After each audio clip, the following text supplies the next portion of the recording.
¿Qué tal? ¿Cómo le va? Bienvenido a una nueva edición de Agroindustriales. Esta forma de ver y comunicar al campo que tenemos todas las semanas junto a la señora Mónica de Michelis aquí a mi lado. ¿Cómo le va? ¿Qué dice? ¿Cómo está? Bien. Muy curiosa hoy, ¿Sí? Estoy re curiosa. ¿Por? Y porque bueno, vamos a hablar de algo más que se puede hacer en el campo que vacas y granos. Bueno, algo muy interesante. Negocio. En programas anteriores hemos hablado de un tema muy importante que es la energía eólica. Energía eólica de baja potencia, con aerogeneradores, alta replicabilidad. Lo estuvimos charlando con la gente de la Asociación Argentina de Generación Eólica, fundamentalmente porque fueron los ganadores del Premio a la Gestión Solidaria de Revista Chacra y el Banco Galicia, y fueron fundamentalmente recorriendo todo el país como lo están haciendo. Pero hoy vamos a hablar de generación eólica de alta potencia, que es un proyecto mucho más ambicioso. Sí, vamos a hablar con Esteban Van Dam. Nuevamente, gracias por estar con nosotros. Por favor, gracias por la invitación. Sí, porque ahora nos vas a contar mucho para ver toda esta curiosidad, digamos, que se despertó un poco después de la primera mesa. Bueno, Esteban es ingeniero industrial, máster en energías renovables, cofundador de 500 RPM y miembro de la Asociación Argentina de Energía Eólica. Y gerente de proyectos de la firma Aires que están relacionados con este tema. Bueno, ¿cómo está la situación de la energía eólica en la Argentina, Esteban? Las energías renovables en general están viviendo una especie de despertar o de boom espectacular en nuestro país, en donde desde que se aprobó la ley en fines del 2015 a esta parte, se ha revolucionado completamente el mercado energético argentino con el ingreso de las renovables. ¿De qué ley hablamos? Es la 27191, en octubre del 2015 se aprobó una ley que establece una serie de mecanismos por los cuales las energías renovables pasan a tomar otra dimensión, ¿sí? Por un lado son obligaciones que tenemos todos los argentinos, tanto pequeños usuarios como grandes usuarios, de comprar cierto porcentaje de energía a fuentes renovables, el 8% en el 2018, increyendo hasta el 20% en el 2025, beneficios fiscales, una serie de mecanismos que hace que haya un fondo que se establece para financiar o para garantizar proyectos de energías renovables. Bueno, un montón de mecanismos que establece esta ley que hacen que haya un vuelco completo en el mercado eléctrico argentino hacia las energías renovables. Hablando de esta primavera así tropical, ¿no? Porque es intensa, como ha nacido la ley. Digo, esta ley pide el 8% de uso de energías renovables en el 2018, hasta llegar a... La ley establece objetivos anuales y Sí. el objetivo último que establece es el 20% en el 2025. Es decir, que para el año 2025 toda la demanda argentina tiene que estar comprándole su energía, el 20% de su energía a fuentes renovables. Hay distintas formas de hacerlo, pero de una u otra forma tiene que estar comprándoselo a fuentes renovables. Es decir, que el país, el 20% de lo que usa proviene de fuentes renovables. O sea, eso implica, digamos, un ambiente sustentable, un ambiente limpio, ¿no? Hay muchos beneficios. Únicamente beneficios, no tiene Solo ninguna beneficios. contra. Los beneficios son ambientales, por supuesto, los evidentes, también económicos. O sea, el país va a ahorrar miles de millones de dólares de acá al 2025 por el hecho de reemplazar generación eléctrica por fuentes de gas y de petróleo hoy, Claro, por fuentes renovables que son mucho más económicas, aparte que lo tenemos acá, en el otro caso tenemos que importarlo, con lo cual, por supuesto que representa un ahorro espectacular al país, y que es la razón principal por la que, o digamos, el motor principal de que esto se impulse con fuerza y que tenga llegada, digamos, y que tenga agenda política. Y también por una razón de empleo, o sea, en la medida en que sea energía local, eso genera también más empleo, o sea, por donde lo mires es beneficioso. Que quería preguntarte. Primero, si esta tecnología era en comparación con la de las energías que no son renovables, ¿no? Si era más cara la tecnología a aplicar, y después en función de la generación de empleo, ¿cuál era la ventaja que aporta? Para responder a la primera pregunta, en el año 2016 el precio promedio, el costo promedio de la energía a nivel país fue de $74 el megawatt hora. O sea, al país le costó en promedio generar un megawatt hora de energía $74. ¿Es una hora de energía sería? Es un megawatt hora, es una unidad de energía. Ah, una unidad, ok, bueno. Esa unidad de energía, que es como se mide la energía en el mercado eléctrico, cuesta $74. Al país le costó $74. El país ahora está comprando energía solar y energía eólica por valores de $58-60. O sea que ya ahí nomás tenemos un ahorro sensacional con respecto al promedio. en realidad no desplaza el promedio, sino que desplaza lo más caro, con lo cual el ahorro es mucho mayor todavía. Pero ya si uno lo mira solamente con respecto al promedio, sí, ya es muy evidente el parece, ahorro. más o menos hice un cálculo. Ahora, Esteban, un productor que está en una zona rural, cerca de un tendido eléctrico, ¿cómo hace para generarse energía y al mismo tiempo convertirlo en un negocio? Bien, un poblador que está en una zona rural, a veces se da esta paradoja de que por ahí yo estoy en una zona rural al lado de un parque eólico. Todavía no hay muchos parques eólicos en Argentina, entonces es algo que todavía no es tan palpable, pero se van a empezar a ver estos casos donde esté el parque eólico y al lado un poblador rural sin energía eléctrica y de hecho no va a poder conectarse a la red de alta tensión porque, digamos, es muy costoso hacer una bajada con un transformador, etcétera, para una casa o dos, ¿no? Entonces, el parque eólico no le va a abastecer al poblador que está inmediatamente al lado. Ese habrá que llevarle un aerogenerador de baja potencia u otra tecnología. Sin embargo, para cualquier dueño de campo que esté en una zona de buen viento o buen sol para proyectos de energía solar, que al fin y al cabo son similares, y que le pase el tendido eléctrico por arriba del campo o muy cerca del campo, es un potencial muy buen campo para desarrollar un proyecto. Nosotros en la firma Aires desarrollamos proyectos de energía eólica y solar permanentemente y siempre estamos a la búsqueda de campos que cumplan estas condiciones para tratar de llegar a un acuerdo con los dueños de los campos, porque esto le representa, por supuesto, un negocio muy interesante y muy atractivo al dueño del campo, que es complementario a su actividad. Es decir, si el campo es ganadero y tiene vacas, puede tener aerogeneradores también. Digamos, las vacas pueden estar pastando abajo del aerogenerador sin ningún problema. ¿Qué tamaño tiene un aerogenerador para que una vaca pase por debajo? El aerogenerador, los que se están instalando ahora, las torres tienen entre 80 y 120 metros de altura, o sea que están muy lejos de las vacas. De la vaca más alta. De la vaca más alta, y el diámetro de aspas oscila entre los 110 y los 140 metros de diámetro de aspas. Eso cada aerogenerador, son monstruos. Enormes, que cuando uno los ve de abajo no se nota tanto, pero cuando ve una aspa en el piso, ahí uno toma dimensión de que es más que yo. Ahora, ¿qué superficie tiene que destinar de ese campo para poner un aerogenerador? Para los proyectos de energía eólica no es tanto, o sea, los campos tienen que ser grandes, muy grandes. O sea, un campo para poder hacer un parque eólico de 50 megas, que sería un parque eólico mediano, estamos hablando de una superficie mínima de 500 hectáreas. Esa es la superficie total que uno necesita. Sin embargo, de esa superficie lo que se termina ocupando real es el 3 o el 4%, que es donde se va a hacer caminos o donde van a estar las fundaciones para las torres de los aerogeneradores. El resto no se ocupa, por eso digo que es complementario con la actividad agrícola o ganadera. O sea, va a haber una merma del 3% o 4% de la superficie neta y el resto se sigue utilizando sin problema. ¿Cuál es el diámetro de una torre? La torre en sí son 60 metros más o menos. No, 30 metros de diámetro. 30 metros, claro, por eso es que no se ocupa, digamos... Se ocupa muy poco, claro, o sea, son 30 metros de diámetro, un poco más la fundación, pero digamos, estamos hablando de poca superficie. Ocupa un poco más los caminos, porque hay un camino que une a todos los aerogeneradores, pero estamos hablando de esto, de 3-4% de la superficie neta. Y cuando uno habla de un parque eólico, ¿cómo estamos nosotros en Argentina con eso? Venimos mal, pero vamos bien en el sentido de que, digamos, esta ley que se votó a fines del 2015 le dio un impulso fuertísimo al mercado y Argentina hoy por hoy venimos mal, porque Argentina tiene 500 megas más o menos de potencia instalada renovable. Brasil tiene 7.000, Uruguay tiene 1.500, nosotros estamos por los 500. Entonces estamos un poco retrasados con respecto al cono sur, ni que hablar con respecto a Estados Unidos, Europa o China.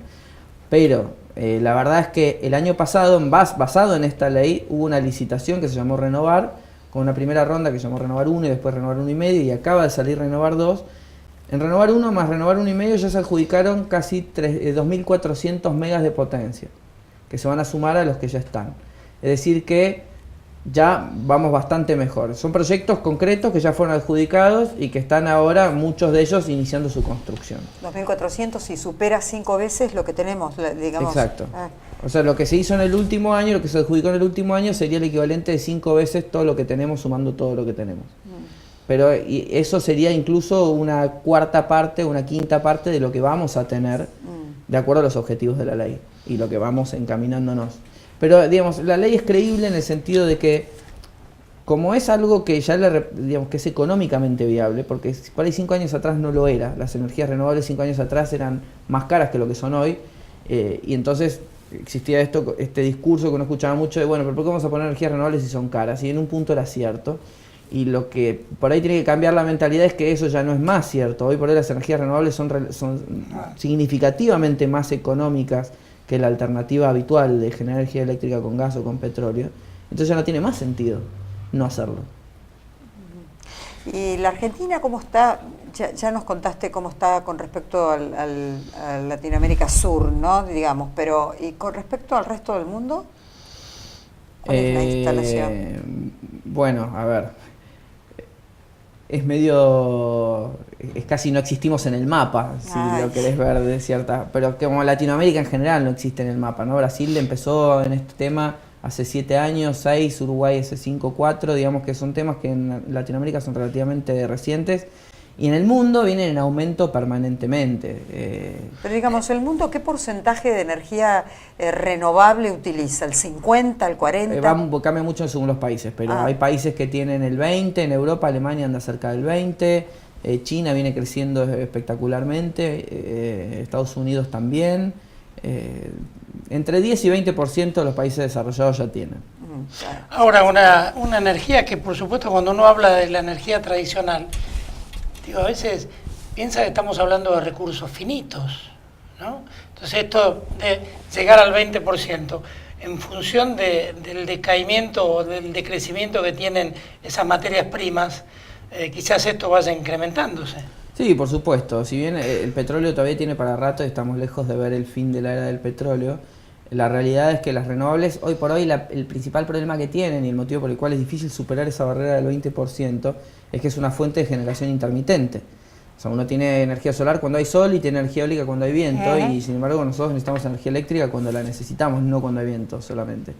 Entonces, sirve como complemento y hasta un 20% se puede tener sin ningún problema para la red, y por eso que el objetivo plantea ese 20% al 2025.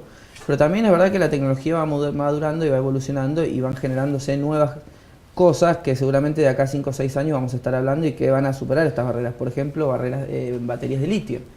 Si uno tiene energías renovables con bancos de baterías de litio, se elimina esto de la intermitencia del recurso. Entonces, bueno, o el hidrógeno, en fin, hay ciertas... ¿Por qué el litio? Estabas haciendo particular referencia a las baterías.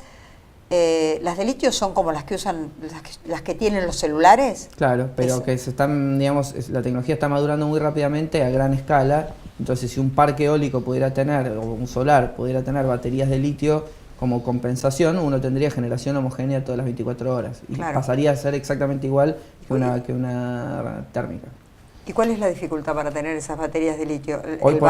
Hoy todavía son caras, pero es una cuestión de maduración tecnológica. Seguramente dentro de 10 años no lo serán más. Así como hace 10 años la energía solar y eólica era cara y hoy ya no lo es más.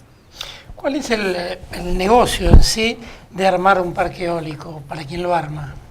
Para quien arma el parque eólico, invierte en todo el proyecto, que implica una obra civil importante, una obra eléctrica importante y por supuesto la compra y montaje de los aerogeneradores, y luego le vende la energía que genera ese parque eólico a la red representada por CAMESA, que es quien representa las compras del Estado argentino de energía. O sea, que CAMESA le compra y le firma un contrato por 20 años de que le va a comprar la energía a X valor en dólares por megawatt hora de energía generada por ese parque eólico durante 20 años, y eso le permite recuperar la inversión en un plazo razonable.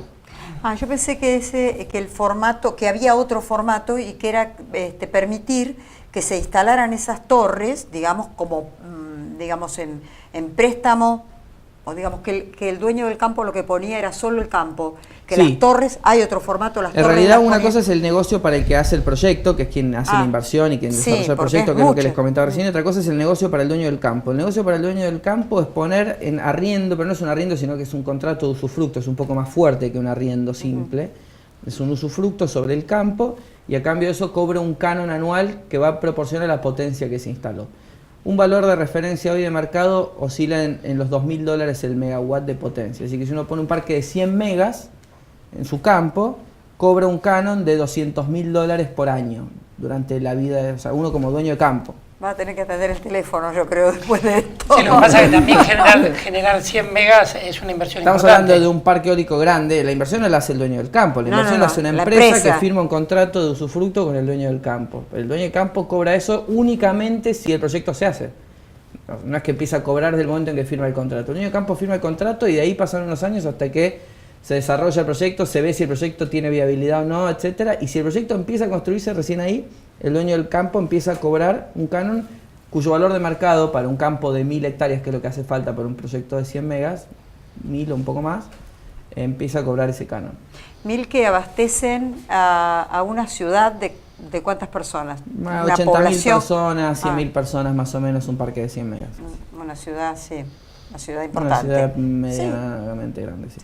¿Dónde están ubicados los parques eólicos más importantes en Argentina? Hoy por hoy los que están en funcionamiento está el parque eólico Rawson de 77 megas en Rawson. Hay uno muy cerca de Rawson y de Trelew que se llama Loma Blanca. Y después hay pequeños parques, bueno, hay uno en La Rioja, perdón, que se llama Arauco. Y después hay pequeños parques de pocas máquinas, pero digamos, estamos hablando de 3 parques eólicos funcionando contra, no sé, 15 parques eólicos que ya fueron adjudicados o 20 fueron adjudicados solamente en las primeras 2 rondas de renovar, con lo cual hoy por hoy no estamos acostumbrados a ir por la ruta en Argentina y ver aerogeneradores cerca, pero eso va a cambiar mucho de acá a 5 años. A ver esas hélices importantes. Obviamente pareciera que todo está como pensado, ¿no? O sea, si tenés viento, tenés energía eólica, y si tenés sol, tenés energía solar. Con lo cual es difícil pensar, salvo puede ser en el impenetrable, no tener viento ni tener energía solar. Con lo cual, evidentemente, desde ambos puntos esto tiene visión de futuro a corto plazo. Tiene, sí, en todas las regiones del país. Efectivamente, las mejores regiones para la energía solar, las que mejor recurso solar tienen, son el noroeste, la región de Cuyo y algo en el centro, Córdoba, Santiago del Estero, un poco en Santa Fe. Las mejores regiones para la energía eólica son toda la Patagonia, provincia de Buenos Aires, La Pampa, Neuquén, Patagonia, Mendoza, en fin, todo el sur y centro del país y algunas partes de Córdoba. Y por ahí la zona del país que no tiene tan buen recurso eólico ni tan buen recurso solar, que es por ahí el noreste argentino, tiene excelente recurso de biomasa, que es la tercera fuente grande de energías renovables. Con lo cual, medio que todas las provincias tienen un potencial enorme en renovables. ¿Las provincias donde nieva mucho o los momentos de gran nevada son una complicación para las hélices? Pueden serlo, en general no lo son.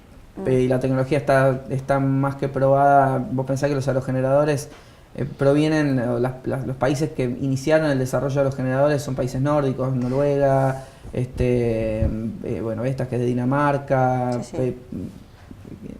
países zonas nórdicos, muy frías, sí, o sea que están acostumbrados al hielo, a la nieve y a ese tipo de inclemencias climáticas. Bueno, terminando, sé que a nivel de asociación ustedes están trabajando en lo que es baja potencia, en una especie de red de entidades que funcionan eso, y quería que me contaras para terminar el programa. Sí,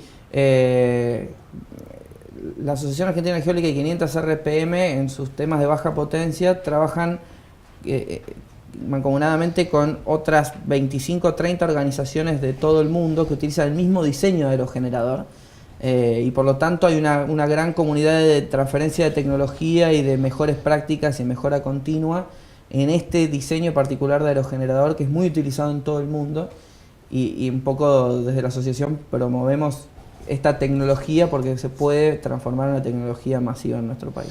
Recordame la página. De la Asociación Argentina es argentinaeolica.org.ar.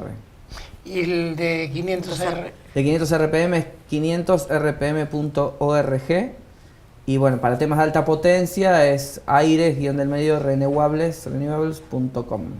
Esteban, gracias. Muchas gracias a usted. Muchas gracias. Bueno, como usted ha escuchado y ha visto, obviamente, algo en la Argentina que, como decía Esteban, ¿no? En algún momento nos vamos a empezar a ver esas aspas tan importantes que significan progreso, significan para la Argentina estar a la altura de las circunstancias, fundamentalmente apuntando a generar energías que son sustentables no solamente del punto de rentabilidad, sino también fundamentalmente del medio ambiente. Y limpias. Nos vamos, señora, Limpias. Nos vamos, ya vamos a hacer estos llamados. Bueno, que tenga una excelente semana, nos volvemos a encontrar con Agroindustriales aquí en Chacra Televisión.